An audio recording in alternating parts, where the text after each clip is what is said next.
সেই গানগুলিকেই বর্তমান সুন্দর শব্দ ব্যবস্থাপনার মধ্যে দিয়েই উপস্থাপন করব আজ।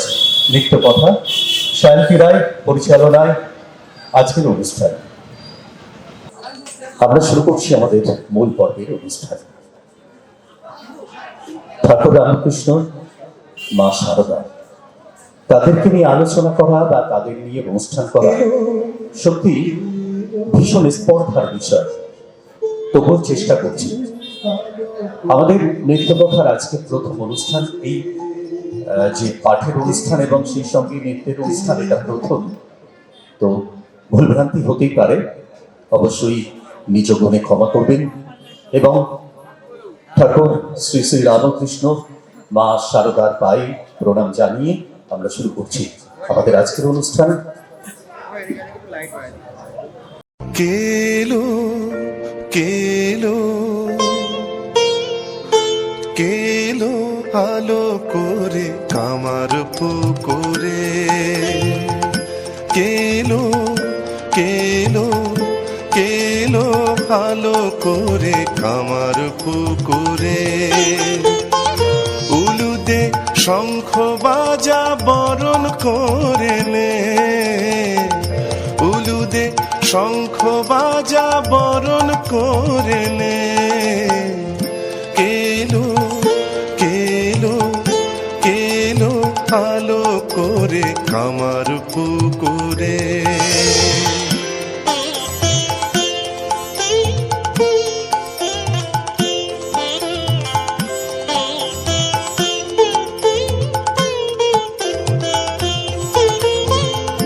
ধন্য ক্ষুদিরাম চন্দ্রমণিমা, ধন্য সে ঢেকিশাল এ মধুর ফাল্গুনে। ধন্য ক্ষুদিরাম চন্দ্রমণিমা, ধন্য সে ঢেকিশাল এ মধুর ফাল্গুনে। উষাকালে গয়ার গদাধর, উষাকালে গয়ার গদাধর, এলে তুমি এ কুটিরে শুভ লগনে। কেলো কেলো কেলো আলো করে কামার পুকুরে।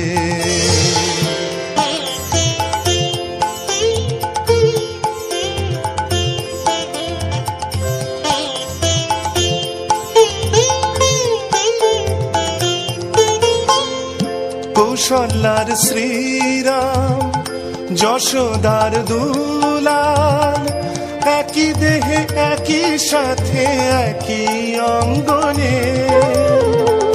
কৌশল্যার শ্রীরাম যশোদার দুলাল, একই দেহে একই সাথে একই অঙ্গনে।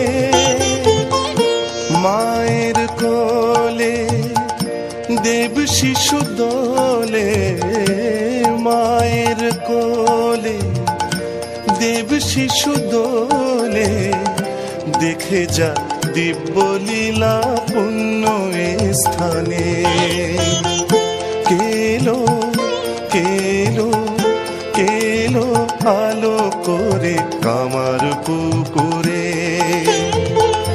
কেলো কেলো কেলো আলো করে কামার পুকুরে।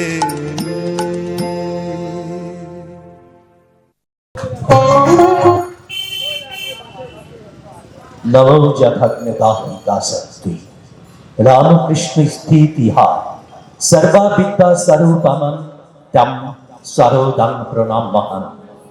অর্থ, যিনি অগ্নির মতন তাচ্ছিকা শক্তি এবং রামকৃষ্ণ স্থিত, যিনি সর্ববিদ্যা স্বরূপ, সেই শারদা দেবীকেই আমি প্রণাম করি, বারংবার প্রণাম করি। আজ 22শে ডিসেম্বর, মা শারদার জন্মদিন। মা শারদার কথা বলতে গেলে কথামৃততে বারবার আত্মা শক্তির কথা উঠে এসেছে। কে মা শারদা? কেন ঠাকুর তাকে পরবর্তী সমস্ত দায়িত্ব দিয়ে গেলেন? মা শারদাকে জানতে হলে আগে জানতে হবে আদ্যা শক্তির কথা। আদ্যা আদ্যা হলো আদি, অর্থাৎ প্রথম দেবী, মানে দেবের স্ত্রী লিঙ্গ। পরম পুরুষ হলো পরমেশ্বর, যার বাম অংশ থেকে পরমেশ্বর। এই দেবী যখন সৃষ্টির শুরুতেই পরমেশ্বর থেকে বিচ্ছিন্ন হলেন, তখন তিনি হলেন আদ্যা।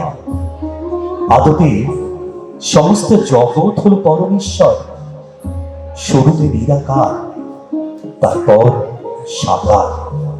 সাধনার সর্বোচ্চ শিখরে পৌঁছাতে পারলেই নিরাকার ব্রহ্ম পরমেশ্বর শিব আর আদি শক্তি পরমেশ্বরী কালীকে দেখতে পাওয়া যায়। তাদের দুই জোড়া চোখ ছাড়া আর কিছুই নেই। দেখা যায় একজোড়া বড় চোখ পুরুষ, একজোড়া ছোট চোখ একটু নিচেতে সে নারী।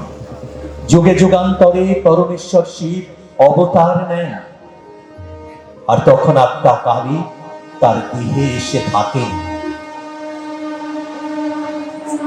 কারণ তিনি পরমেশ্বর শিবের অংশ। চলে তাদের দাম্পত্য জীবন। এই পরমেশ্বর শিব হলো মহাকাল সৃষ্টি আর ধ্বংসের প্রতীক, আর আত্মা হলো মহাকালী, যার কাজ হলো মনে করানো, যেমন মানুষের স্ত্রীরা করে থাকেন। শিবকে না নাড়ালে উনি কিছু করেন না। মহাকালীর কাজ হলো শিবকে নাড়ানো, আর সেই মহাকালী, সেই আদ্যা শক্তি স্বয়ং মা শারদা।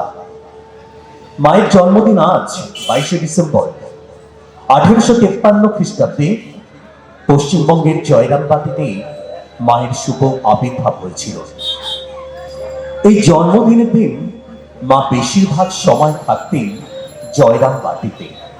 তার একটা কারণ ছিল, যে সমস্ত মহা সৌভাগ্যবান শ্রী মায়ের পদপ্রান্তে উপস্থিত থেকে তার মুখ নিঃসৃত বাণী শ্রবণ করে ধন্য হয়েছিলেন, তাদের কয়েকজন গৃহী এবং সন্ন্যাসী সন্তানদের স্মৃতিচারণা থেকে জানা যায়, জগদ্ধাত্রী পুজোর কিছুদিন পরে শ্রী মার জন্ম হয়।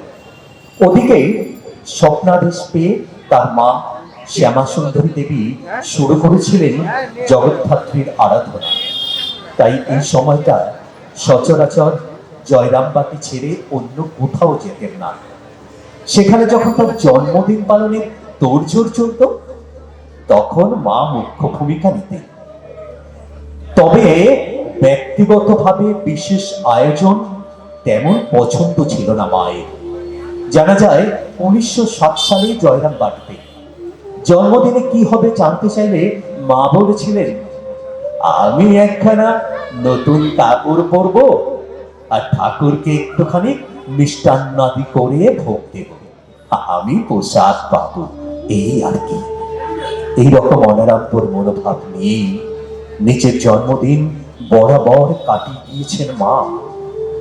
স্বামী নীললেপানন্দজি মহারাজের স্মৃতিচারণা থেকে জানা যায়, মাঝে মাঝে মা নিজের জন্মদিন ভুলে যেতেন। একবার এই দিনে মা ছিলেন কলকাতায়। গঙ্গা স্নান সেরে উদ্বোধন কার্যালয়ের বাড়িতে ফিরে তিনি লক্ষ্য করেন যোগীন মায়ের ব্যস্ততা। মা অবাক হয়ে প্রশ্ন করেছিলেন, এসব কি গো যোগীন?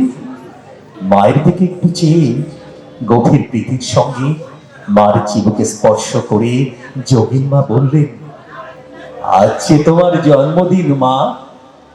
ভুবন ফলানো হাসি হেসে মা বললেন, ও মা, তাই নাকি? এরকমই ছিল মায়ের উদাসীনতা। পুজো হয়ে গেলে একজন ভক্তের দেওয়া তসরের কাপড় আর রুদ্রাক্ষের মালা পরে মা বসেছিলেন তার ঘরের খাটের দক্ষিণ দিকে মাটিতে পা রেখে। ভক্তরা একে একে এসে মায়ের পায়ে ফুল দিয়ে প্রণাম করছিলেন। জয়রামবাটির যামিনী দেবী তার স্মৃতিকথায় জানা যায়, মায়ের একটি জন্মদিনের বর্ণনা। সেদিন শ্রী মায়েরই ভাব সমাধি হয়েছিল।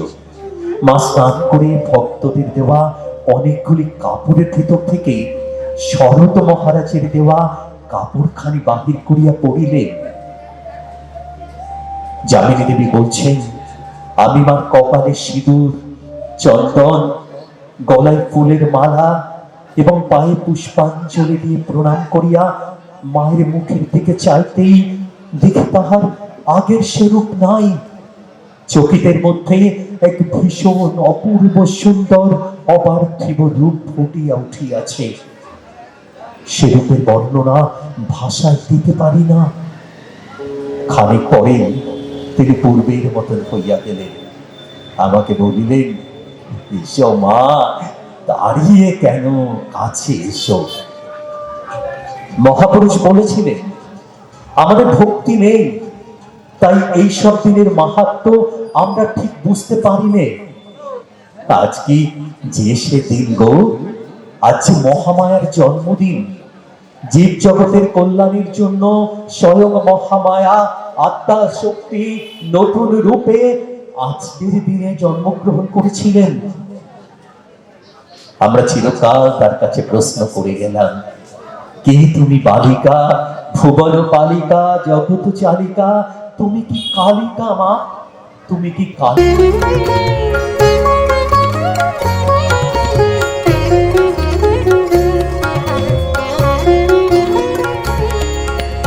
কে তুমি বালিকা, ভুবন পালিকা, মধুর মধুর হাস, জগত চালিকা, তুমি কি কালিকা, ভুবন ভুলিয়ে নাচো। কে তুমি বালিকা, ভুবন পালিকা, মধুর মধুর হাস, জগত চালিকা, তুমি কি কালিকা, ভুবন ভুলিয়ে নাচো। কে তুমি বালিকা, ভুবন পালিকা, মধুর মধুর হাস।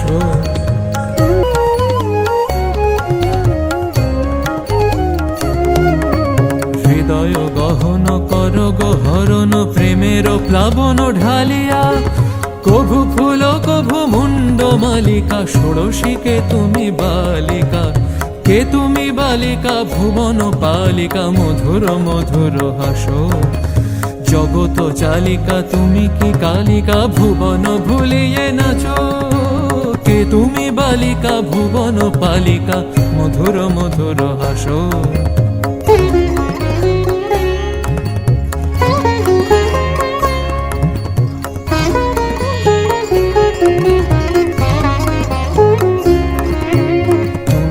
জানকী রক্ষপাতকী, দেবী কৌশিকী অনামিকা, রুক্মিণী নাকি শ্রীমতী রাধিকা, তুমি বুঝি জগদম্বিকা।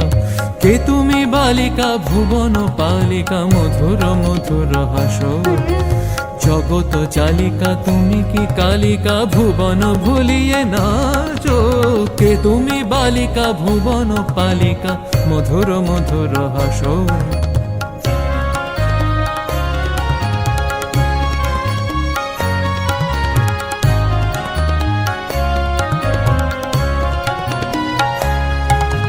কৃতিকা সাধিকা বুঝিয়ে বালিকা নামেতে ক্ষেমঙ্করী, শ্যামের গোপিকা বুঝিয়ে রাধিকা, শারদা শ্বেতাম্বরী।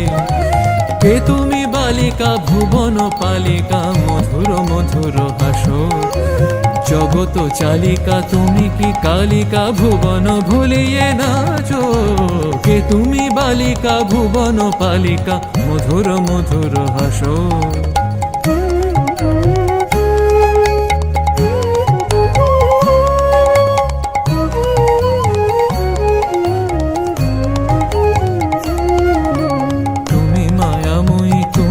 জননী প্রেমে বাঁধো প্রেম সরজবাসিনী, তুমি কি সাধিকা, কুসুম কলিকা, মোহিনী হইয়ে নাচো।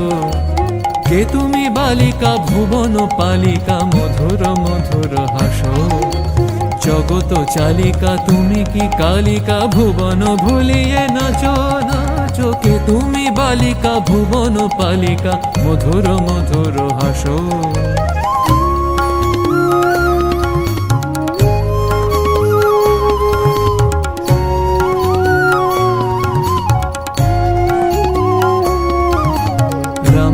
দুহিতা রামকৃষ্ণ জয়া শ্যামা সুন্দরী মাতা, রামের দুহিতা রাম কৃষ্ণ জয়া শ্যামা সুন্দরী মাতা, অযুত অযুত সুতের পালিকা, শারদা জগত মাতৃকা। কে তুমি বালিকা ভুবন পালিকা, মধুর মধুর হাস। জগত চালিকা তুমি কি কালিকা, ভুবন ভুলিয়ে নাচো। কে তুমি বালিকা ভুবন পালিকা, মধুর মধুর হাস। জগত চালিকা তুমি কি কালিকা, ভুবন ভুলিয়ে নাচো। কে তুমি বালিকা ভুবন পালিকা, মধুর মধুর হাস। কালিকে মাতা কালিকে, কালিকে মাতা কালিকে, কালিকে মাতা কালিকে, কালিকে কালিকে কালী মা।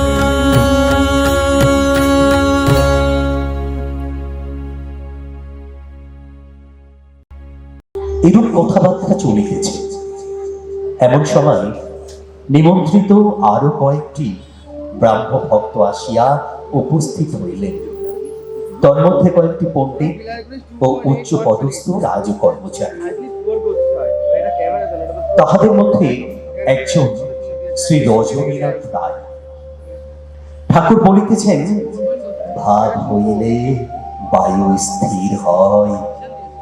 অর্জুন যখন লক্ষ্য বিঁধেছিল, কেবল মাছের চোখের দিকে তার দৃষ্টি ছিল, আর কোনো দিকে দৃষ্টি ছিল না। এমনকি চোখ ছাড়া আর কোনো অঙ্গ সে দেখতে পায় নাই। এরম অবস্থায় বায়ু স্থির হয়, কুম্ভক হয়। ঈশ্বর দর্শনের একটি লক্ষণ, ভিতর থেকে মহাবায়ু গড় গড় করে উপরের দিকে উঠে যায়। তখন তো সমাধি হয়, ভগবান দর্শন হয়। অভ্যাগত ব্রাহ্ম ভক্তদের দিকে তাকাইয়া ঠাকুর আবার বলিলেন, যারা শুধু পণ্ডিত কিন্তু যাদের ভগবানে ভক্তি নেই, তাদের কথা বড্ড কই মেলে। সামাধ্যাই বলে এক পণ্ডিত বলেছিলেন, ঈশ্বর বড় নীরস, তোমরা নিজের প্রেম ভক্তি দিয়ে সরস করো। বেদে যাকে রস স্বরূপ বলেছেন, তাকে কিনা নীরস বলে? আরে এ তো বোধ হচ্ছে সে ব্যক্তি ঈশ্বর কি বস্তু কখনোই জানেন না। তাই এরূপ কৈবেদে কথা। একজন বলেছিলেন, আমার মামার বাড়িতে এক গোয়াল ঘোড়া আছে। এ কথায় বুঝতে হবে ঘোড়া আদতেই নাই, কেননা গোয়ালে ঘোড়া থাকে না। সকলে এ কথা শোনার পর হেসে উঠলেন। কেউ ঐশ্বর্যে, বিভবে, মান, পদ এই সবের অহংকার করে। এসব যে দুদিনের জন্য, কিছুই সঙ্গে যাবে না। একটা গান আছে না, ভেবে দেখ মন কেউ কারো নয়, মিছে ভ্রম ভূমণ্ডলে। ভেবে দেখ মন কেউ কারো নয়, ভুলো না দক্ষিণা কালী, বদ্ধ হয়ে মায়া জালে। বলে ঠাকুর গানটি গাইতে শুরু করলেন।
দক্ষিণা কালে বদ্ধ হয়ে মায়া জালে ভেবে দেখ মন কেউ কারো নয়, মিছে ভ্রম ভূমণ্ডলে।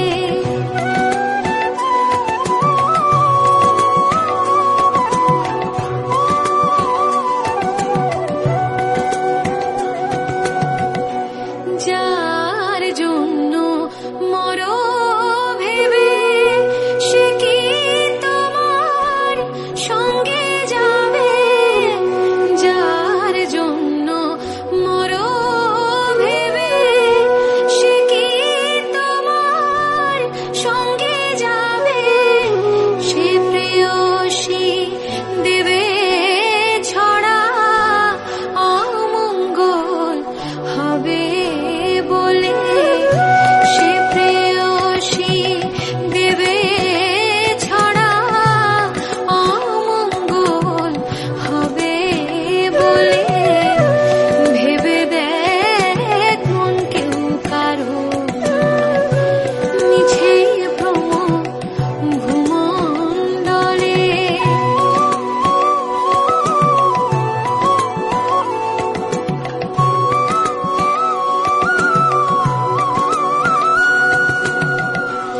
দিন দুই তিনের জন্য ভাবে কথা বলে সবাই মানে। দিন দুই তিনের জন্য ভাবে কথা বলে সবাই মানে। সেই কথারে দেবে ফেলে কালা কালে কথা এলে। সেই কথারে দেবে ফেলে কালা কালে কথা এলে। ভেবে দেখ মন কেউ কারো নয়, মিছে ভ্রম ভূমণ্ডলে। ভেবে দেখ মন কেউ কারো নয়, মিছে ভ্রম ভূমণ্ডলে। ভুলো না দক্ষিণা কালে বদ্ধ হয়ে মায়া জালে। ভুলো না দক্ষিণা কালে বদ্ধ হয়ে মায়া জালে। ভেবে দেখ মন কেউ কারো নয়, মিছে ভ্রম ভূমণ্ডলে।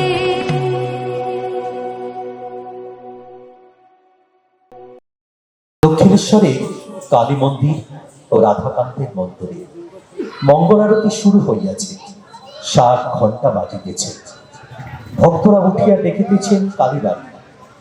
পুষ্পোদ্যানে ঠাকুরদের পূজার্থ পুষ্পচয়ন আরম্ভ হইয়াছে ও প্রভাতের আগে লহরে উঠাইয়া নহবত বাজিতেছে। নরেন্দ্রাদি ভক্তগণ প্রাতকৃত সমাপন করিয়া ঠাকুরের কাছে আসিয়া উপস্থিত হইলেন। ঠাকুর হাস্যমুখ উত্তর পূর্ব বারান্দার পশ্চিমাংশে দাঁড়াইয়া আছেন। নরেন্দ্র ঠাকুরকে বললেন, পঞ্চবটিতে কয়েকজন নানকপন্থী সাধু বসে আছেন দেখলুম। ঠাকুর শ্রী রামকৃষ্ণদেব বললেন, হ্যাঁ, তারা কাল এসেছিল। নরের দিকে তাকিয়ে আবার বললেন, তোমরা সকলে একসঙ্গে মাদুরে বসো, আমি দেখি। ভক্তরা সকলে মাদুরে বসিলে ঠাকুর আনন্দে দেখিতে লাগলেন ও তাহাদের সহিত গল্প করিতে লাগিলেন। নরেন্দ্র সাধনের কথা তুলিলেন। ঠাকুর বললেন, ভক্তি সার গো, তাকে ভালোবাসলে বিবেক বৈরাগ্য আপনি আসে। নরেন্দ্র বললেন, আচ্ছা, স্ত্রী লোক নিয়ে যে সাধন তা তো তন্ত্রে আছে। ঠাকুর রামকৃষ্ণদেব বললেন, ওসব ভালো পথ নয়, বড় কঠিন, আর পতন প্রায় হয়। বীর ভাবে সাধন, দাসী ভাবে সাধন, আর মাতৃভাবে সাধন। আমার হলো গিয়ে মাতৃভাব গো, মাতৃভাব। দাসী ভাবও ভালো, বীর ভাবে সাধন বড় কঠিন, সন্তান ভাব বড় শুদ্ধ ভাব। নানকপন্থী সাধুরা ঠাকুরকে অভিবাদন করিয়া বলিলেন, নম নারায়ণায়। ঠাকুর তাহাদের আসন গ্রহণ করিতে বলিলেন। ঠাকুর বলিতেছেন, ঈশ্বরের পক্ষে কিছুই অসম্ভব নয়, তার স্বরূপ কেউ মুখে বলতে পারে না গো, সকলই সম্ভব। এই দেখো না, একটা গল্প শোনো। দুজন যোগী ছিল, ঈশ্বরের সাধনা করে। একদিন নারদ ঋষি যাচ্ছিলেন। একজন পরিচয় পেয়ে বললেন, ইগো, তুমি নারায়ণের কাছ থেকে আসছো? তিনি এখন কি করছেন গো? নারদ বললেন, দেখে এলাম তিনি ছুঁচের ভিতর দিয়ে মোটার হাতি প্রবেশ করাচ্ছেন, আবার বার করছেন। একজন বললেন, তার আর আশ্চর্য কি গো, ভগবানের পক্ষে সবই সম্ভব। কিন্তু অপরটি বললেন, তাও কি হতে পারে? তুমি কখনো সেখানে যাওই না। যার যেমন ভাব আর কি, তার তেমন ভাব।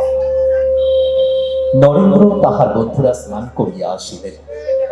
ঠাকুর ব্যগ্র হইয়া নরেন্দ্রকে বলিলেন, যাও বটতলায় ধ্যান করো, আসন দেব।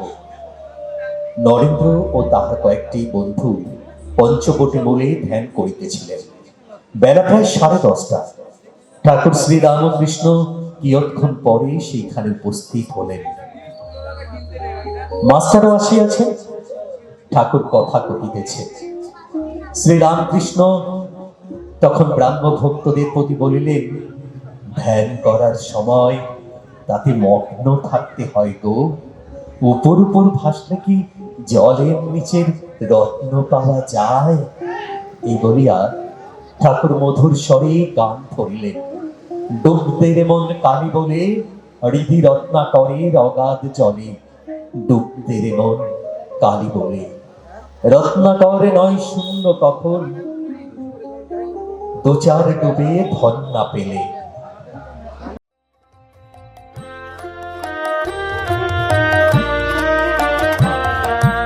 ডুবতে রে মন কালি বলে, ডুবতে রে মন কালি বলে, হৃদি রত্নাকরের অগাধ জলে, রত্নাকরের অগাধ জলে, ডুবতে রে মন কালি বলে, ডুবতে রে মন কালি বলে।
ঘরের মধ্যে শ্রী রামকৃষ্ণকে যাহারা দর্শন ও তাহার অমৃতময়ী কথা শ্রবণ করিতেছেন, তাহারা জাহাজ চলিতেছে কিনা এ কথা জানিতেও পারিলেন না।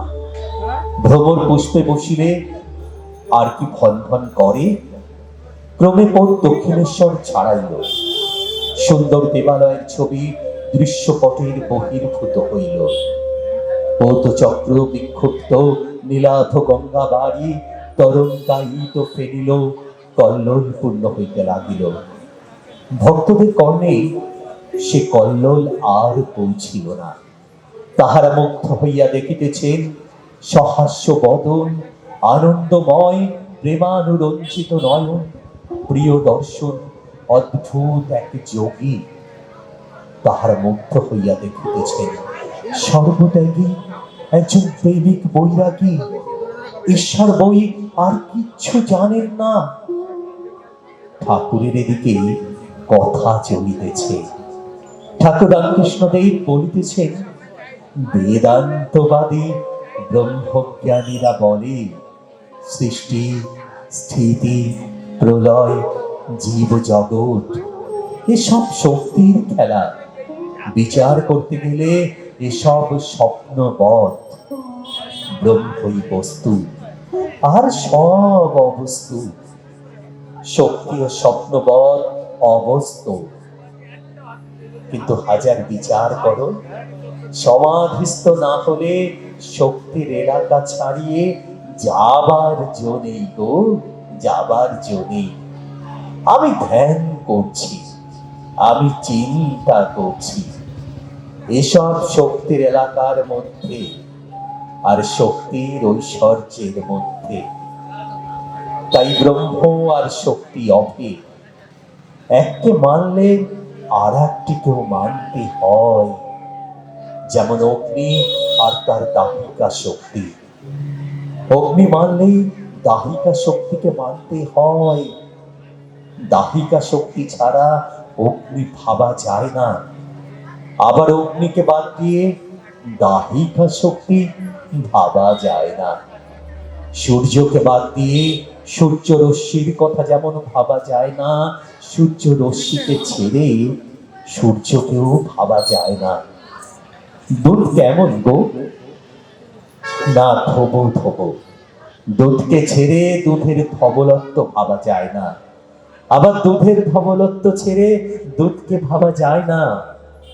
তাই ব্রহ্মকে ছেড়ে শক্তিকে, আর শক্তিকে ছেড়ে ব্রহ্মকে ভাবা যায় না। নিত্যকে ছেড়ে লীলা, আর লীলাকে ছেড়ে নিত্য ভাবা যায় না। আদ্যা শক্তি লীলাময়ী সৃষ্টি, স্থিতি, প্রলয় করছেন, আর তারই নাম তো কালী গো। কালী ব্রহ্ম আর ব্রহ্মই কালী, একই বস্তু। যখন তিনি নিষ্ক্রিয়, সৃষ্টি, স্থিতি, প্রলয় কোনো কাজ করছে না। এই কথা যখন ভাবি তখন তাকে ব্রহ্ম বলেই মনে করি। যখন তিনি এইসব কার্য করেন তখন তাকে কালী বলি, শক্তি বলি।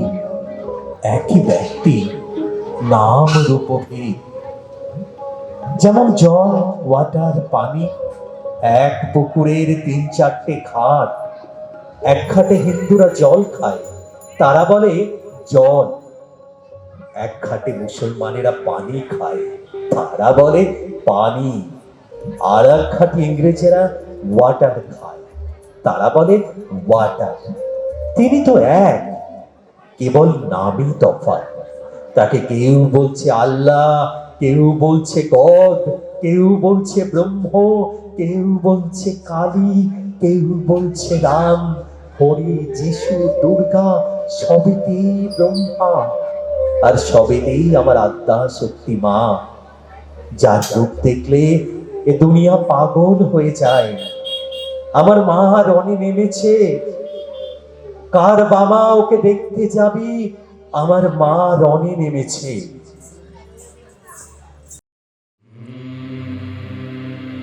তোরা দেখতে যাবি, দেখতে যাবি রূপ দেখলে অবাক হবি, দেখতে যাবি রূপ দেখলে অবাক হবি।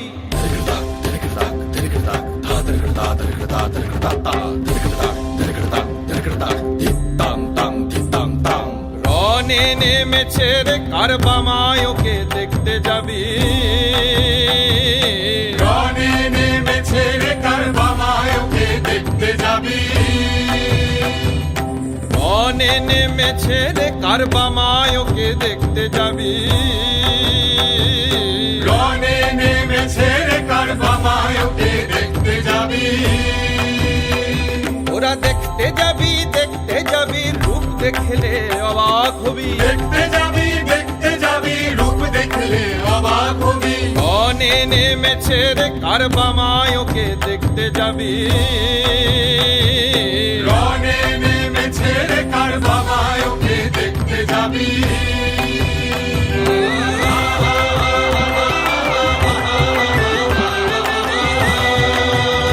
মায়ের মাথার মুকুট গগনে ঠাকে গলায় নর শিরোহার, মাথার মুকুট গগনে ঠাকে গলায় নর শিরোহার, মায়ের মাথার মুকুট গগনে ঠাকে গলায় নর শিরোহার, মাথার মুকুট গগনে ঠাকে গলায় নর শিরোহার। পদভার সইতে নারে ধরা হলো ভার, মায়ের পদভার সইতে না রে ধরা হলো ভার। তোরা দেখতে যাবি, দেখতে যাবি, তোরা দেখতে যাবি, দেখতে যাবি,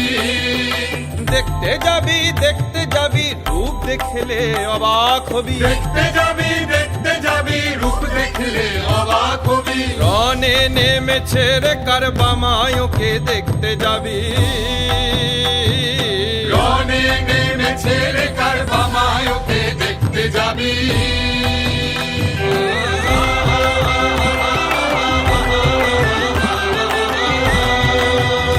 মায়ের রূপ তো নয় আমরে যাই কাজল জিনেও কালো, রূপ তো নয় আমরে যাই কাজল জিনেও কালো, মায়ের রূপ তো নয় আমরে যায় কাজল জিনেও কালো, রূপ তো নয় আমরে যাই কাজল জিনেও কালো। আবার কি অদ্ভুত মূর্তি ধরে ভুবন করে আলো, আবার কি অদ্ভুত মূর্তি ধরে ভুবন করে আলো। ওরা দেখতে যাবি, দেখতে যাবি, ওরা দেখতে যাবি, দেখতে যাবি, দেখতে যাবি রূপ দেখলে অবাক হবি, দেখতে যাবি রূপ দেখলে অবাক হবি। রনে নেমেছে রে কারবামায়কে দেখতে যাবি, রনে নেমেছে রে কারবামায়কে দেখতে যাবি।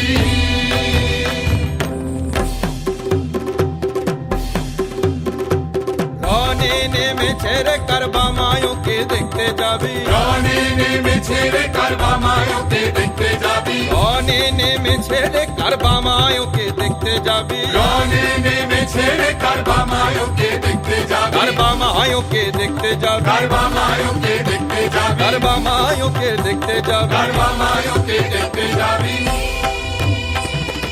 রনে নেমেছে রে কারবামায়কে দেখতে যাবি, রনে নেমেছে রে কারবামায়কে দেখতে যাবি, কারবামায়কে দেখতে যাবি, কারবামায়কে দেখতে যাবি, কারবামায়কে দেখতে যাবি, কারবামায়কে দেখতে যাবি, কারবামায়কে দেখতে যাবি, কারবামায়কে দেখতে যাবি।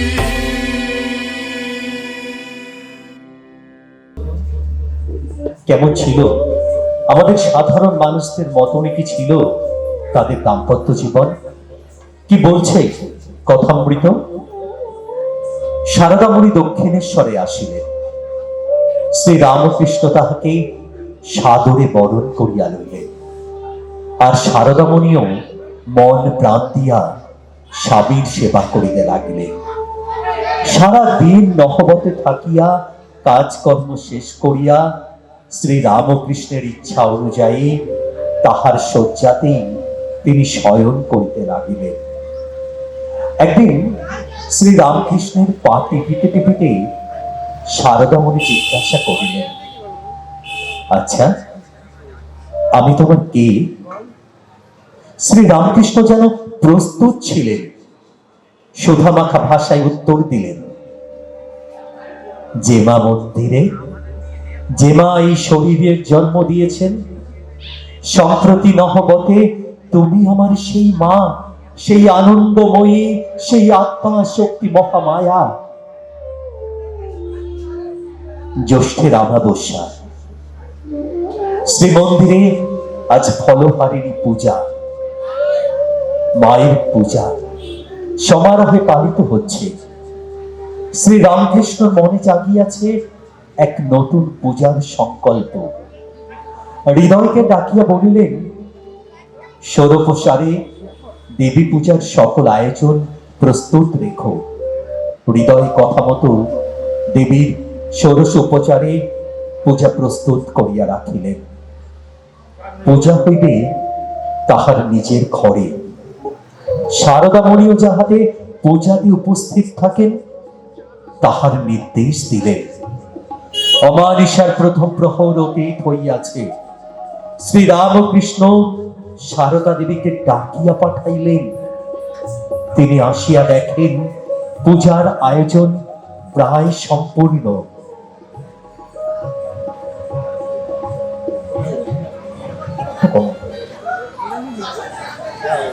পূর্বাশ্ব পূজকের সম্মুখে দেবীর আলপনা দেওয়া পিঁড়ি। শ্রী রামকৃষ্ণ তাহাকে সেখানে বসিতে ইঙ্গিত করিলেন। মন্ত্রমুগ্ধের মতো তিনি পশ্চিমাশ্ব হইয়া বসিলেন। দেবীর আসন উপবেশন করলেন মা শারদা। তিনি কি করিতেছেন, কেন করিতেছেন, কিছুই বুঝিতে পারিতেছেন না। ঠাকুর শ্রীরামকৃষ্ণ তাহাকে মন্ত্রপুত বাড়ি দ্বারা অভিষিক্ত করিয়া তাহার অন্তর্নিহিত দিব্য শক্তি উদ্বুদ্ধ করিবার জন্য প্রার্থনা করিতে লাগিলেন। ওই সর্বশক্তির অধীশ্বরী মাতো, ত্রিপুরা সুন্দরী, সিদ্ধিদার উন্মুক্ত করো। ইহার শরীর মন পবিত্র করিয়া ইহাতে আবির্ভূত হইয়া সর্বকল্যাণ সাধন করো। শারদা দেবী বাহ্য জ্ঞান শূন্য হইয়া চিত্রাপিবাদ হইয়া রহিলেন। শ্রী রামকৃষ্ণ সাক্ষাৎ দেবী জ্ঞানে ষোড়শ উপচারে সেই মাতৃমূর্তির পূজা করিলেন। ভোগ নিবেদন করিয়া কিয়দংশ দেবীর মুখে দিলেন। শারদা দেবী সমাধিস্থা। শ্রী রামকৃষ্ণ অর্ধবাচ্য দশায় মন্ত্র উচ্চারণ করিতে করিতে তিনিও সমাধি, উভয়ে একাত্ম রূপে একাভূত। সর্বমঙ্গল মঙ্গলে শিবে সর্বার্থ সাধিকে শরণ্যে ত্র্যম্বকে গৌরী নারায়ণী নমস্তুতে। সৃষ্টি স্থিতি বিনাশনম শক্তিভূতে সনাতনী গুণাশ্রয়ে গুণময়ে নারায়ণী নমস্তুতে। শরণাগত দীনার্থ পরিত্রাণ পরায়ণে সর্বস্বৈতি হরে দেবী নারায়ণী নমস্তুতে, নারায়ণী নমস্তুতে।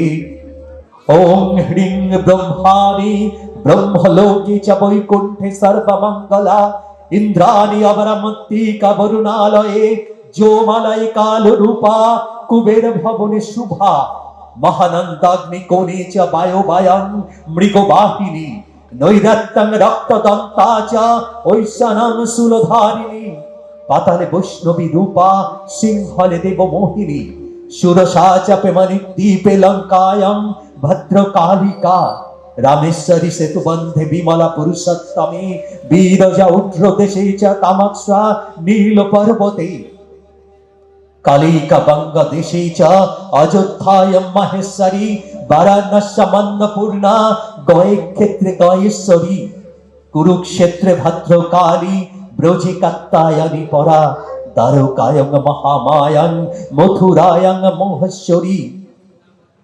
জয় নারায়ণী নমস্তুতে, জয় নারায়ণী নমস্তুতে। জয় নারায়ণী নমস্তুতে। কতক্ষণ কাটিয়া গেল, নিশার দ্বিতীয় প্রহর বহুক্ষণ অতীত হইয়াছে। ঠাকুর বাহ্য সংখ্যার লক্ষণ প্রকাশ পাইতেছে। অর্ধবাহ্য দশায় তিনি দেবীর চরণে আত্মনিবেদন করলেন। এই সুদীর্ঘ সাধনার ফলরাশির সহিত জপের মালা ও তাহার পাদপদ্মে চিরকালের জন্য বিসর্জন করিয়া প্রণাম করিলেন। একবার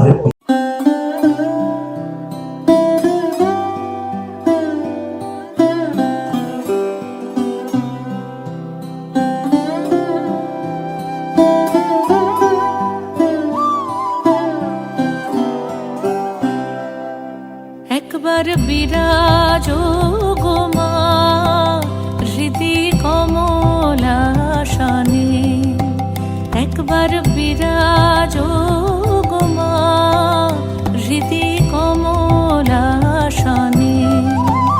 তোমার ভুবন ভরা রূপটি একবার দেখে লই মা নয়নে, তোমার ভুবন ভরা রূপটি একবার দেখে লই মা নয়নে কমলাসনে।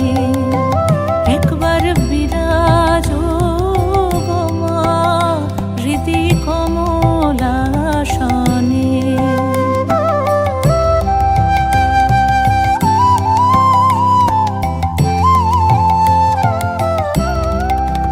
তুমি অন্নপূর্ণা মা, শ্মশানে শ্যামা, তুমি অন্নপূর্ণা মা, শ্মশানে শ্যামা। কৈলাসেতে ও মা তুমি বৈকুণ্ঠে রমা, তুমি অন্নপূর্ণা মা, শ্মশানে শ্যামা। কৈলাসেতে ও মা তুমি বৈকুণ্ঠে রমা। ধরো বিরিঞ্চি শিব বিষ্ণু রূপ সৃজন লয় পালনে, ধরো বিরিঞ্চি শিব বিষ্ণু রূপ সৃজন লয় পালনে কমলাসনে। একবার বিরাজ গো মা হৃদি কমলাসনে।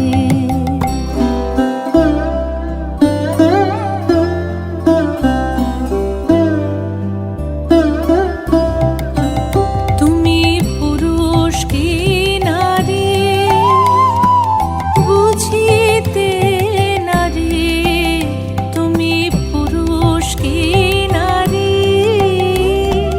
বুঝিতে নারী।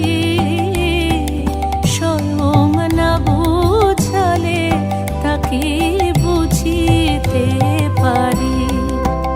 তুমি পুরুষ কি নারী বুঝিতে নারী,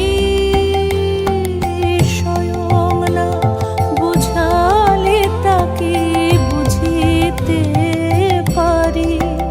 তুমি আধা রাধা আধা কৃষ্ণ সাজিলে বৃন্দাবনে, তুমি আধা রাধা আধা কৃষ্ণ সাজিলে বৃন্দাবনে কমলাসনে।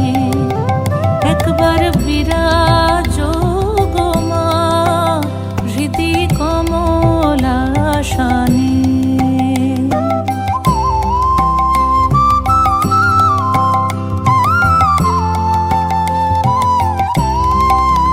দুঃখ দৈন্য হারিণী চৈতন্যকারিণী, দুঃখ দৈন্য হারিণী চৈতন্যকারিণী। অন্য কিছু চাই না বিনা চরণ দুখানি। দুঃখ দৈন্য হারিণী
রাত কোথা দিয়ে যাইতেছে, কেবল ভক্তদের সঙ্গে এক একবার ঈশ্বরীয় কথা কীর্তন করেন। 3-4টার সময় মাস্টার দেখিলেন ঠাকুর ছোট তক্তপোষে বসিয়া আছে, ভাবাবিষ্ট। কিয়ৎক্ষণ পরে মার সঙ্গে কথা কহিতেছেন। মার সঙ্গে কথা কহিতে কহিতে একবার বলিলেন, মা, ওকে এক কলা দিলি কেন? ঠাকুর খানিকক্ষণ নিস্তব্ধ হইয়া রহিলেন। আবার বলিতেছেন, মা, বুঝেছি, এক কলাতেই যথেষ্ট হবে, এক কলাতেই তোর কাজ হবে, জীব শিক্ষে হবে। এবার ঠাকুর রামকৃষ্ণ সকলের দিকে চাহিয়া বলিলেন, ভাবস্থ হয়ে তিনি বললেন, বল বল, তোদের যা সংশয় বল, আমি সব বলে দেব, বল। গোবিন্দ এবং অন্যান্য ভক্তেরা ভাবিতে লাগিলেন। গোবিন্দ সাহস করে প্রশ্ন করলেন, আপনি শ্যামা মায়ের রূপটি এমন কেন হলো? ঠাকুর বললেন, সে দূর বলে রে, কাছে গেলে কোনো রঙই নাই রে, কোনো রং নাই। দিঘির জল দূর থেকে কালো দেখায়, কাছে গিয়ে হাতে করে তোল, কোনো রং নাই। আকাশ দূর থেকে যেন নীল বর্ণ, কাছের আকাশ দেখ, কোনো রং নাই। ঈশ্বরের যত কাছে যাবে ততই ধারণা হবে তার নাম নাই, রূপ নাই। পিছিয়ে একটু দূরে এলে আবার আমার শ্যামা মা যেন ঘাস ফুলের রং। শ্যামা পুরুষ না প্রকৃতি, এই তো। একজন ভক্ত পূজা করছিল, একজন দর্শন করতে এসে দেখে মায়ের গলায় পইতে। সে বললে, তুমি মার গলায় পইতে পরিয়েছ? ভক্তটি বললে, ভাই, তুমি মাকে চিনেছ, আমি এখনো চিনতে পারি নাই। তিনি পুরুষ কি প্রকৃতি আমি এখনো চিনতে পারিনি গো, তাই তো পইতে পড়িয়েছি। যিনি শ্যামা তিনি ব্রহ্মা, যারই রূপ তিনি অপরূপ, তিনি সগুণ তিনি নির্গুণ, ব্রহ্ম শক্তি, শক্তি ব্রহ্ম অভেদ, সচ্চিদানন্দময় আর সচ্চিদানন্দময়ী। গোবিন্দবাবু বললেন, যোগমায়া কেন বলে? ঠাকুর বললেন, যোগমায়া অর্থাৎ পুরুষ আর প্রকৃতির যোগ। যা কিছু দেখছ সবই পুরুষ আর প্রকৃতির যোগ। শিবকালীর মূর্তি শিবের উপর কালে দাঁড়িয়ে আছেন, শিব সব হয়ে পড়ে আছেন, কালী শিবের দিকে চেয়ে আছেন। এই সমস্তই পুরুষ আর প্রকৃতির যোগ। পুরুষ নিষ্ক্রিয়, তাই শিব হয়ে শুয়ে আছেন। পুরুষের যোগে প্রকৃতি সমস্ত কাজ করছেন, সৃষ্টি স্থিতি প্রলয় করছেন। দেখো না, রাধা কৃষ্ণের যুগল মূর্তির মানেও ওই যোগের জন্যই তো বঙ্কিম ভাব। সেই যোগ দেখবার জন্যই শ্রীকৃষ্ণের নাকে মুক্তা আর শ্রীমতীর নাকে নীল পাথর। শ্রীমতীর গৌর বরণ মুক্তার ন্যায় উজ্জ্বল, শ্রীকৃষ্ণের শ্যাম বর্ণ, তাই শ্রীমতীর নীল পাথর আর শ্রীকৃষ্ণের পীত বসন আর শ্রীমতীর অঙ্গে নীল বসন। উত্তম ভক্ত কে? এই তো এবারের প্রশ্ন। যে ব্রহ্মজ্ঞানের পর দেখে তিনি জীব জগৎ চতুর্বিংশতি তত্ত্ব হয়েছেন। প্রথমে নেতি নেতি বিচার করে ছাদে পৌঁছাতে হয়, তারপর সে দেখে ছাদ যে জিনিসে তৈরি, ইট চুন বালি সুরকি সিঁড়িও সেই জিনিসে তৈরি। তখন দেখে ব্রহ্মই জীব জগতের সমস্ত হয়েছে। শুধু বিচার বিচার, থুক থুক। কাজ নাই, কাজ নাই, এত বিচারে কাজ নাই। এ কথা বলিয়া ঠাকুর তার মুখামৃত ফেলিলেন। কেন বিচার করে শুষ্ক হয়ে থাকবো? যতক্ষণ আমি তুমি আছে ততক্ষণ যেন তার পাদপদ্মে সুক্তা ভক্তি থাকে, শুদ্ধ ভক্তি থাকে। গোবিন্দের প্রতি বললেন, কখনো বলি তুমি আমি, আমি তুমি, আবার কখনো তুমি তুমি হয়ে যায়। তখন আমি খুঁজে পাই না। শক্তিরই অবতার, একমতে রাম ও কৃষ্ণ, চিদানন্দ সাগরের দুটি ঢেউ রাম আর কৃষ্ণ। অদ্বৈত জ্ঞানের পর চৈতন্য লাভ হয়, তখন দেখি সর্বভূতে চৈতন্য রূপে তিনি আছেন। চৈতন্য লাভের পর শুধুই আনন্দ আনন্দ, অদ্বৈত চৈতন্য নিত্যানন্দ, শুধুই আনন্দ। আর এই আনন্দে আমার মাঝে নিচে যায়। একবার নাচো তো মা, এই আনন্দে তুমি নাচো, আমি দেখি। একবার নাচো মা।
ঠাকুর, কালী কতভাবে লীলা করেছেন সে কথা যদি একবার বলতেন।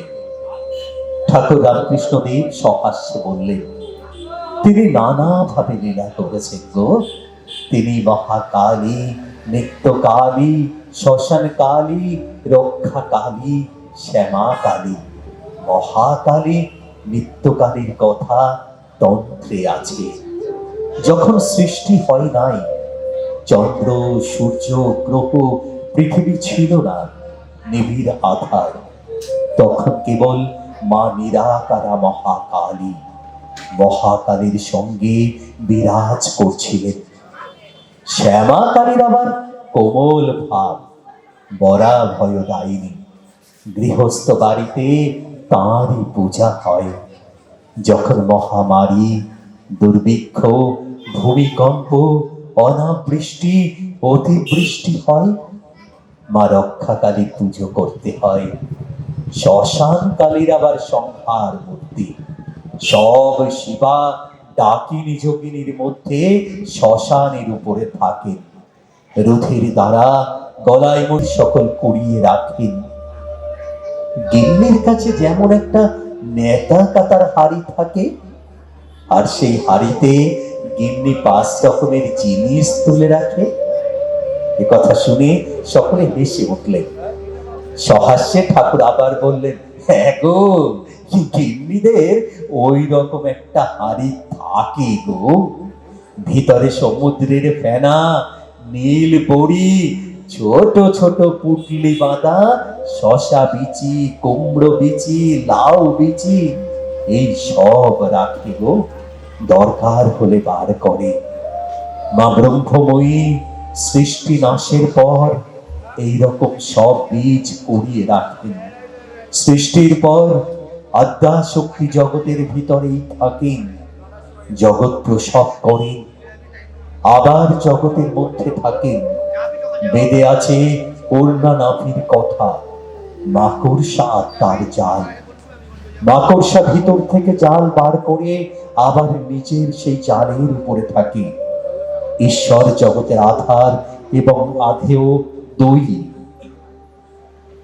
কালী ব্রহ্ম, কালী নির্গুণা, কালী সগুণা। কালী কি কালো রে? দূরে তাই কালো, জানতে পারলে কালো নয় রে, জানতে পারলে কালো নয়। এ কথা বলিয়া প্রেমে উন্মত্ত হইয়া ঠাকুর শ্রী রামকৃষ্ণ গান ধরিলেন। মা কি আমার কালো রে? কালো রূপে দিগম্বরী, হৃদি পদ্ম করে আলো। মা কি আমার কালো রে? মা কি আমার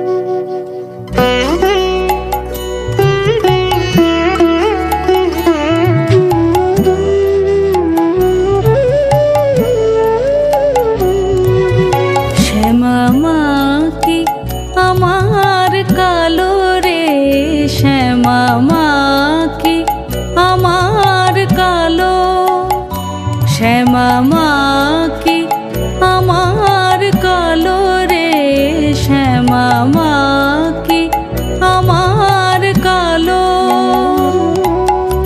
লোকে বলে কালী কালো, আমার মন তো বলে না কালো রে। কালো রূপে দিগম্বরী, কালো রূপে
কি আমার কালো রে শ্যামা মা কি আমার কালো লোকে বলে কালি কালো আমার মন তো বলে না কালো রে কালো রূপে দিগম্বরী কালো রূপে দিগম্বরী হৃদিপত করে মোরালো রে শ্যামা মা কি আমার কালো রে শ্যামা মা কি আমার কালো রে শ্যামা মা কি আমার কালো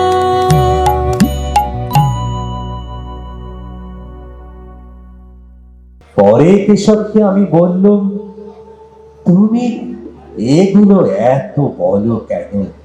হে ঈশ্বর, তুমি কি সুন্দর ফুল করিয়াছ, তুমি আকাশ করিয়াছ, তুমি সমুদ্র করিয়াছ, এই সব আর কি?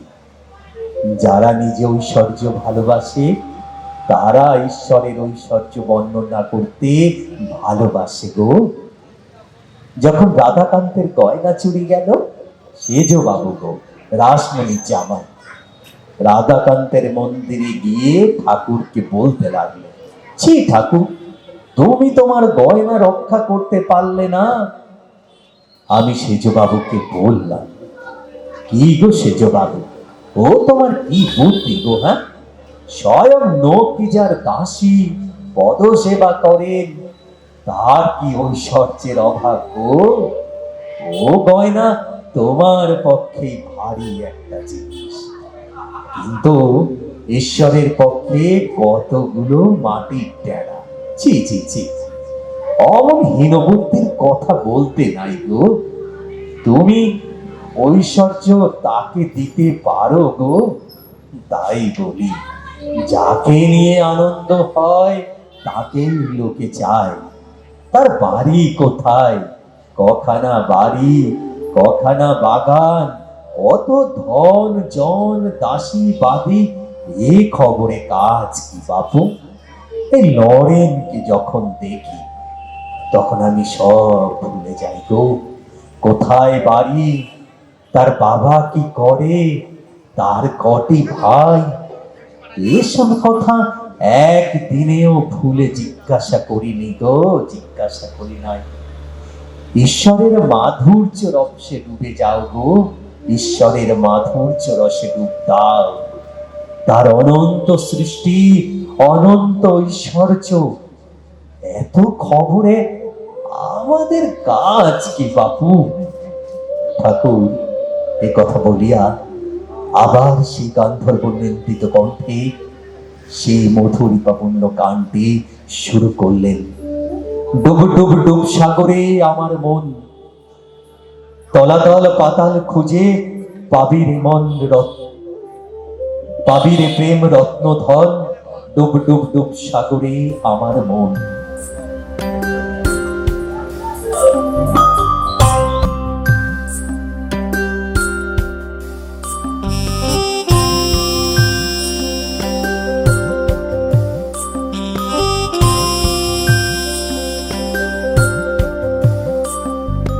ডুব ডুব ডুব সাগরে আমার মন, ডুব ডুব ডুব ডুব সাগরে আমার মন।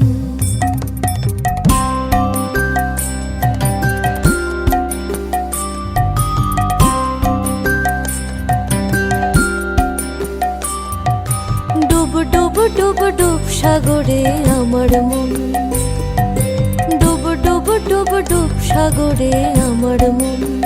তলাতল পাতাল খুঁজলে, তলাতল পাতাল খুঁজলে পাবে রে প্রেম রত্ন ধন, পাবে রে প্রেম রত্ন ধন। ডুব ডুব ডুব ডুব সাগরে আমার মন, ডুব ডুব ডুব ডুব সাগরে আমার মন।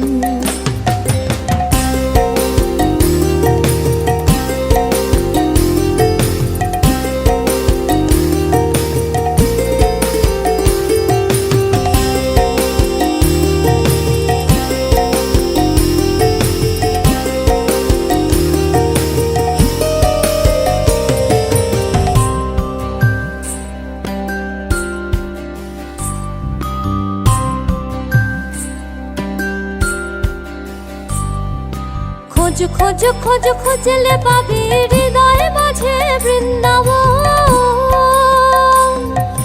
খোঁজ খোঁজ খোঁজ খোঁজলে পাবি হৃদয় মাঝে বৃন্দাবন। দীপ দীপ দীপ জ্ঞানের বাতি, দীপ দীপ দীপ জ্ঞানের বাতি, হৃদয়ে জ্বলবে অনুক্ষণ, হৃদয়ে জ্বলবে অনুক্ষণ। ডুব ডুব ডুব ডুব সাগরে আমার মন, ডুব ডুব ডুব ডুব সাগরে আমার মন। তলাতল পাতাল খুঁজলে, তলাতল পাতাল খুঁজলে পাবি রে প্রেম রত্ন ধন, পাবি রে প্রেম রত্ন ধন। ডুব ডুব ডুব ডুব সাগরে আমার মন, ডুব ডুব ডুব ডুব সাগরে আমার মন।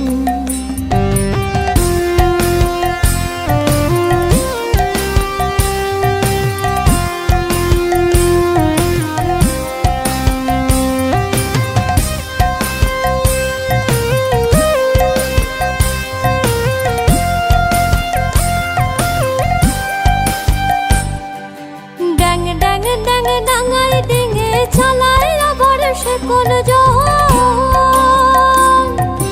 ড্যাং ড্যাং ড্যাং ডাঙায় ডিঙে চালায় আবার সে কোন কুবির বলে শোন শোন শোন, কুবির বলে শোন শোন শোন। ভাব গুরুর শ্রীচরণ, ভাব গুরুর শ্রীচরণ। ডুব ডুব ডুব ডুব সাগরে আমার মন, ডুব ডুব ডুব ডুব সাগরে আমার মন।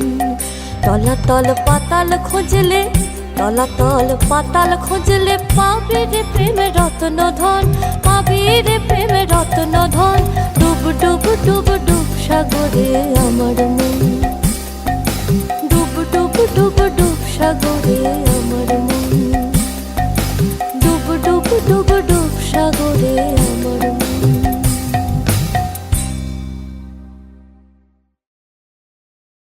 এর শরণাগত হও গো, সব পাবে। সে যে মুক্ত কিশোর শক্ত বেড়া, তার কাছে জম ঠেসে না। শক্ত বেড়া, তাকে যদি লাভ করতে পারো, সংসার অসার বলে বোধ হবে না। ছেলেদের খাওয়াবে যেন গোপালকে খাওয়াচ্ছ। পিতা মাতাকে ঈশ্বর ঈশ্বরী দেখবে ও সেবা করবে। তাকে জেনে সংসার করলে বিবাহিতা স্ত্রীর সঙ্গে প্রায় ঐচ্ছিক সম্বন্ধ থাকে না। দুজনেই ভক্ত গো, কেবল ঈশ্বরের কথা কয়, ঈশ্বরের প্রসঙ্গ লয়ে থাকে, ভক্তের সেবা করে। সর্বভূতে যে তিনি আছেন, তার সেবা দুজনে করে। সংসারে থেকে সাধন করা বড় কঠিন, অনেক ব্যথা, তার তোমাদের বলতে হবে না। রোগ শোক দারিদ্র, আবার স্ত্রীর সঙ্গে মিল নাই, ছেলে অবাধ্য মূর্খ গোয়ার। তবে উপায় আছে গো, উপায় আছে। মাঝে মাঝে নির্জনে গিয়ে তার প্রার্থনা করতে হয়, তাকে লাভ করার চেষ্টা করতে হয়। প্রতিবেশী একজন বললেন, ঠাকুর তাহলে কি বাড়ি থেকে বেরিয়ে যেতে হবে? ঠাকুর রামকৃষ্ণ বললেন, একেবারে নয় গো, একেবারে নয়। যখন অবসর পাবে, কোন নির্জন স্থানে গিয়ে একদিন দুদিন থাকবে, যেন কোনো সংসারের সঙ্গে সম্বন্ধ না থাকে, যেন কোনো বিষয় লোকেদের সঙ্গে সাংসারিক বিষয় নিয়ে আলাপ না করতে হয়। হয় নির্জনে বাস, নয় সাধু সঙ্গ। প্রতিবেশী বললেন, সাধু সাধু চিনব কেমন করে? ঠাকুর রামকৃষ্ণকে বললেন, যার মন প্রাণ অন্তরাত্মা ঈশ্বরে গত হয়েছেন, তিনি তো সাধু। যিনি কামিনী কাঞ্চন ত্যাগী, তিনি সাধু। যিনি সাধু, তিনি স্ত্রী লোককে ঐচ্ছিক চোখে দেখেন না, সর্বদাই তাদের অন্তরে থাকেন। যদি স্ত্রী লোকের কাছে আসে, তাকে মাতৃবৎ দেখেন ও পূজা করেন। সাধু সর্বদা ঈশ্বরের চিন্তা করেন, ঈশ্বরীয় কথা বই কথা কন্যা, আর সর্বভূতে ঈশ্বর আছেন জেনে তাদের সেবা করেন। এই তো মোটামুটি এইগুলি সাধুর লক্ষণ। প্রতিবেশী আবার প্রশ্ন করলে, নির্জনে কি বরাবর থাকতে হবে? ঠাকুর বললেন, ফুটপাতের গাছ দেখেছ, যতদিন চারা ততদিন চারিদিকে বেড়া দিতে হয়, না হলে ছাগল গরুতে খেয়ে ফেলবে। গাছের গড়ি মোটা হলে আর বেড়ার দরকার নাই, তখন হাতে বেঁধে দিলেও গাছ ভাঙবে না। গড়ি যদি করে নিতে পারো তাহলে আর ভাবনা কিসের, ভয় কিসের? বিবেক লাভ করবার চেষ্টা করো আগে। তেল মেখে কাঁঠাল ভাঙো, দেখবে হাতে আঠা জড়াবে না। শোনো শোনো শোনো শোনো, কান শোনো, মন রে, কৃষি কাজ জানো না, এমন মানব জমিন রইল পতি, আবাদ করলে ফলতো সোনা। মন রে, কৃষি কাজ জানো না।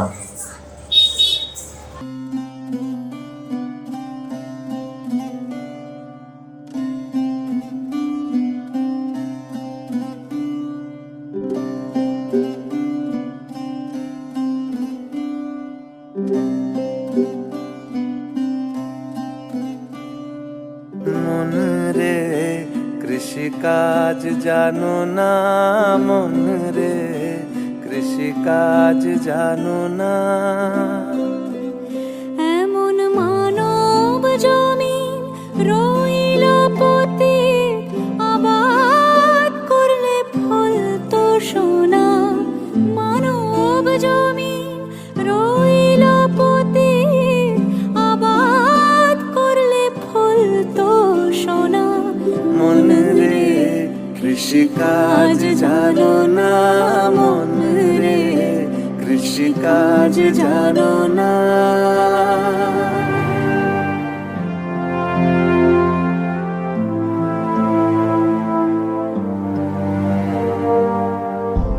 কালী নামে দাও রে বেড়া, ফসলে তছরূপ হবে না।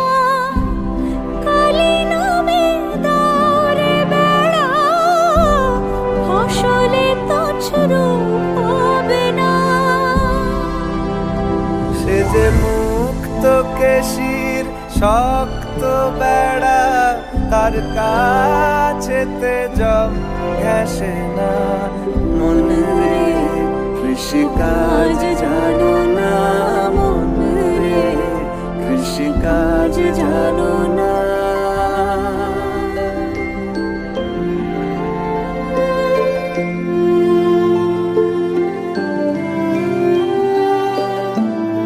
অদ্য অব্দ শতান্তে বা বাজে আপ্ত হবে জানো না। অদ্য অব্দ শতান্তে বা বাজে আপ্ত হবে জানো না। আছে এক তারে মন, এই বেলা তুই চুটিয়ে ফসল কেটে নে না। মন রে, কৃষি কাজ জানো না, মন রে, কৃষি কাজ জানো না। এমন মানব জমিন রইল পতিত, আবাদ করলে ফল তো সোনা। মানব জমিন রইল পতিত, আবাদ করলে ফল তো সোনা। মন রে, কৃষি কাজ জানো না, মন রে, কৃষি কাজ জানো না। কেন কৃষি কাজ জানো না? মন রে।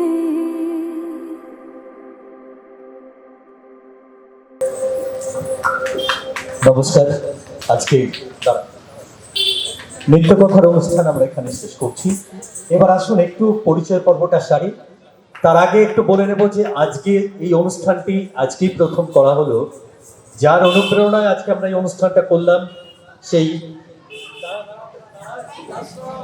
তিনি আমাদের সকলের বয়োজ্যেষ্ঠ এবং আমার বলবো যে যার হাত ধরে আজকে এই পর্যন্ত করছি, অসীম কুমার দেবনাথ। অসীম দেবনাথকে একটু মঞ্চে আসতে বলবো, যার অনুপ্রেরণায়, যার মানে ভাবনায় এটা করা হয়েছে। তো আমাদের মঞ্চে যারা ছিলেন তাদের মধ্যে স্রোতস্বিনী, মৃত্তিকা, তিথি, শ্রেয়া, অনুষ্কা, ঐশী এবং নৃত্য পরিকল্পনা বা ভাবনায় সায়ন্তী রায়। এবং বিশেষভাবে সহযোগিতা করেছেন মিলনশীল, ঝোমাশীল এবং প্রতিটি যারা গার্জিয়ান রয়েছেন সকলে ভীষণভাবে সহযোগিতা করেছেন দীপক চক্রবর্তী এবং সুরজ সহ সমস্ত দর্শকরা এবং আমাদের শ্রী শ্রী মা শারদামণি যে অনুষ্ঠান পরিচালন সমিতি, শ্রী রামকৃষ্ণ মা শারদামণি সেবাকেন্দ্র, সকলকে অনেক অনেক শুভেচ্ছা জানিয়ে আমরা আমাদের অনুষ্ঠান শেষ করছি।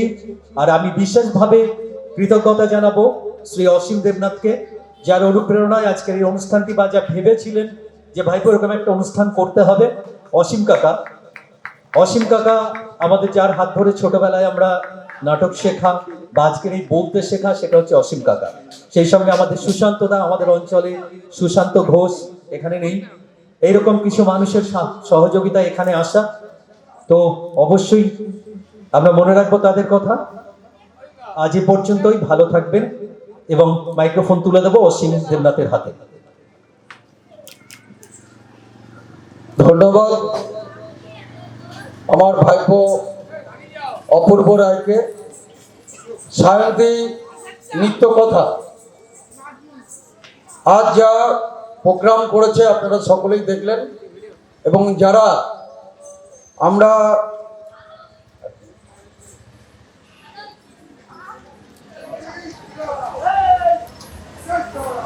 তো যাই হোক, খুব ভালো লাগলো। আমাদের শ্রী শ্রী রামকৃষ্ণ মা শারদা সেবা কেন্দ্রের পক্ষ থেকে, অন্তরের অন্তরস্থল থেকে অপুকে আমরা অনেক অনেক ভালোবাসা এবং ঠাকুর মা স্বামীজির কাছে আমরা ওর হয়ে প্রার্থনা করব আগামী দিনে এই উন্নতি থেকে আরো যেন উন্নতি হয়, এই বলে আমি শেষ করছি। নমস্কার সবাইকে।